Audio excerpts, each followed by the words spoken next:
sekali ya informasinya Sobat Sehat. Mungkin kalau tadi nggak sempet catet yang disampaikan sama Dokter Reisa, nanti bisa nonton lagi di Instagram kita ya, di @radiokesehatan atau di Kemenkes RI. Tapi balik lagi Dokter Reisa, apakah ada strategi pemerintah ke depannya untuk imunisasi rutin ini, Dokter?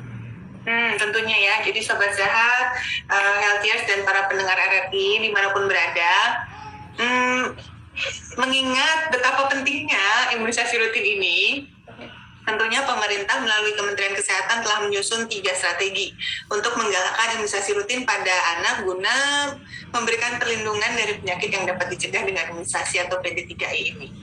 Yang pertama, menambah 3 jenis imunisasi rutin pada anak yang sebelumnya 11 vaksin menjadi 14 vaksin. Ya, jadi vaksin yang sekarang ditambahkan ada vaksin rotavirus. Rotavirus ini virus yang bisa menyebabkan diare hebat.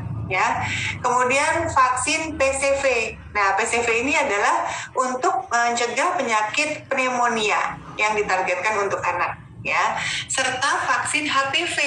HPV ini bisa mencegah virus human papilloma yang bisa menyebabkan kanker serviks. Jadi ini penting sekali untuk mencegah kemungkinan kanker serviks dan diberikan untuk anak-anak usia di kelas 5 dan 6 SD. Ya, supaya mencegah potensi terjadinya kanker serviks pada saat dia menjadi dewasa.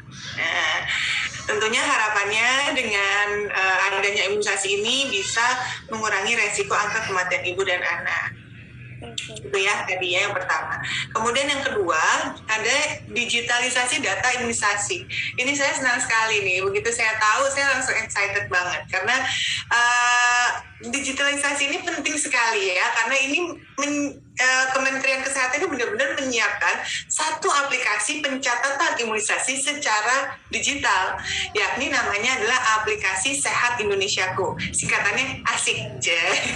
Jadi udah nggak ada lagi tuh catatan-catatan di manual, di buku gitu kan, atau di kertas gitu ya. Semuanya pokoknya akan langsung dimasukkan ke ASIK ini yang nanti akan terintegrasi dengan aplikasi Peduli Lindungi. Nah, aplikasi ASIK ini